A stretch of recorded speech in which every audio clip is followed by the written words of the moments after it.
ഭക്ഷണത്തിൻ്റെ പേരിൽ രാവിലെ ഒരു ഗംഭീര വഴക്ക് നമ്മൾ കണ്ടു. ഭക്ഷണം ലേറ്റ് ആയതിനെക്കുറിച്ച് എല്ലാവരും കിച്ചൺ ടീമിനെതിരെ സംസാരിക്കുന്നത് നമ്മൾ കണ്ടു. കിച്ചൺ ടീം എന്ന് പറയുന്ന ഒരു ടീമില്ല, അൻസിബയാണ് അവിടെ കുക്ക് ചെയ്യുന്നത്, വേറെ ആരും സഹായിക്കുന്നില്ല. പക്ഷേ എന്നാലും അതിനെതിരെ സംസാരിക്കുന്നത് നമ്മൾ കണ്ടു. ഇപ്പോൾ ഇതാ ഏഷ്യാനെറ്റ് മറ്റൊരു പ്രൊമോ പുറത്തുവിട്ടിരിക്കുകയാണ്. ഗബ്രി ഭക്ഷണം കുറച്ച് അധികം ചോദിച്ചു എന്നുള്ളതിൻ്റെ പേരിൽ അവിടെ എന്തോ വലിയ പ്രശ്നങ്ങളാണ് നടക്കുന്നത്.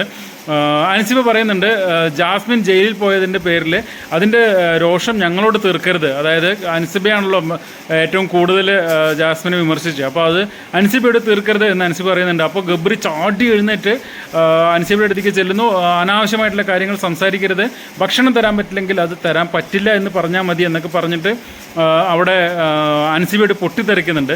പക്ഷേ ഇവിടെ ഗബ്രിക്ക് എതിരെയാണ് ആ കുടുംബാംഗങ്ങളെല്ലാവരും സംസാരിക്കുന്നത്. അവസാനം നമ്മുടെ അഭിഷേക് ജയദീപ് ഒരു ഡയലോഗ് പറയുന്നുണ്ട്, കുറിക്ക് കൊള്ളുന്നൊരു ഡയലോഗാണത്. മറ്റൊന്നുമല്ല, ജാസ്മിൻ്റെ സാന്നിധ്യത്തിൽ പിടിച്ച് നടക്കുന്ന ആളാണ് ഗബ്രി എന്നുള്ളത്. തീർച്ചയായിട്ടും അത് ഇനി വരും ദിവസങ്ങളിൽ അത് ഒരു ആയുധമായിട്ട് ഇങ്ങനെ ആ ബിഗ് ബോസ് ഹൗസിൽ ഇങ്ങനെ ചുറ്റിക്കറങ്ങാനുള്ള സാധ്യതയുണ്ട്.